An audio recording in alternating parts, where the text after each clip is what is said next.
efficiently, perhaps maybe something that could have been done a little bit better. I was assigned first to Judge Keller's courtroom with one other assistant district attorney and managed a caseload of upwards of 100 cases at a time, handling pre-trials and trials during my 5-year career. After being in Judge Keller and then in Judge Lipgate's courtroom, I entered the appeals unit, which was a great experience for me because, and I think very valuable for running for judge, because as an appellate attorney, you have the opportunity to learn the standards of law that have to be considered and taken into consideration when a judge is making a ruling.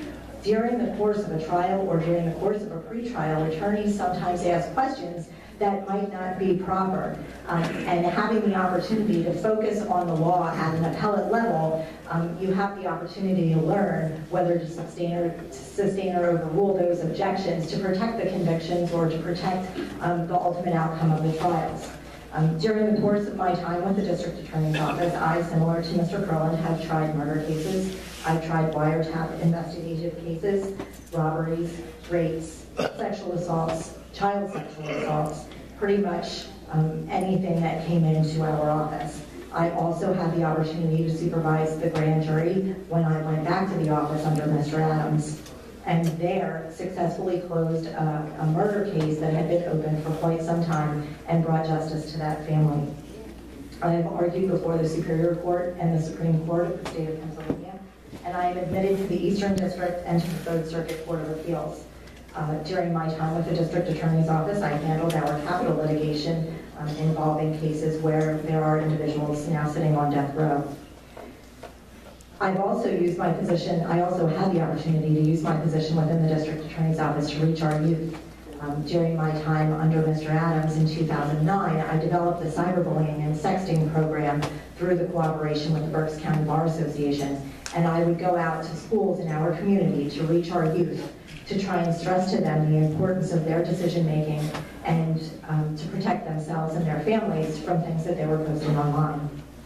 Through the course of my career, I've also handled dependency matters, and I now, in private practice, handle divorce and custody cases where I work very diligently with the Bar Association and the Modest Means program to try to ensure that all families and all parents have the equal opportunities and access to their children, as children need both parents in their lives. Understanding the depth and the breadth of that experience, this is what I would bring to the bench and use my compassion and the strength and the opportunities that I've had throughout the course of my career to be a very qualified judge moving forward in any case, any assignment that I received. And I'm asking for your support on May 19th. Thank you.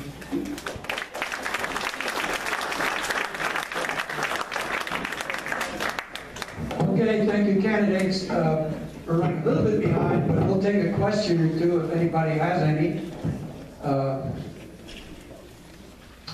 Is there any questions for the judges? Going once? Going twice? Okay, I guess they told you everything you need to know.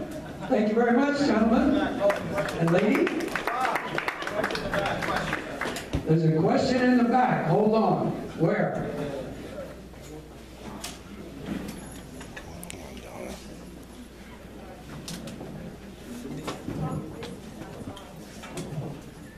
Thank you. Hi, I'm Donna Merritt. This question is, do you think the court system is working, or do you believe that the civil or criminal justice system is breaking down?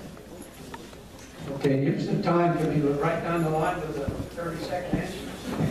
The effectiveness of the judiciary really depends on the judge and the ability of the judge to apply the law and to regulate the admission of evidence and the adherence to the rules of civil procedure and the application of the law.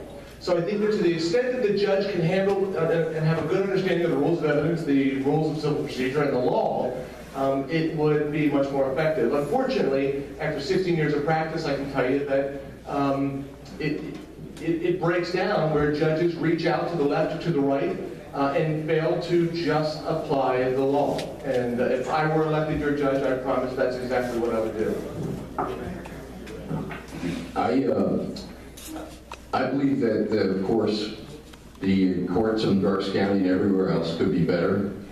Cases could be handled more quickly. There could be less errors, errors in fact and in judgment and the way litigants are treated. However, the United States of America has the best criminal justice and civil justice system in the world.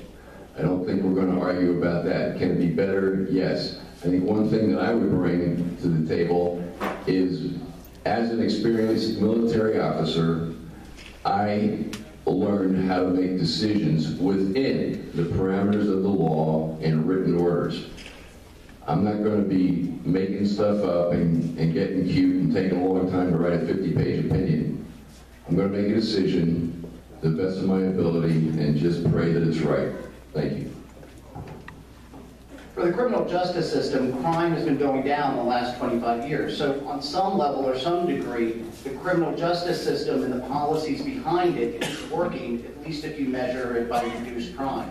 With respect to the system as a whole, in the civil justice system, it's trying to balance ends that are conflicting. It's trying to balance fairness and thoroughness with efficiency. So to some degree, it's difficult to do those two things.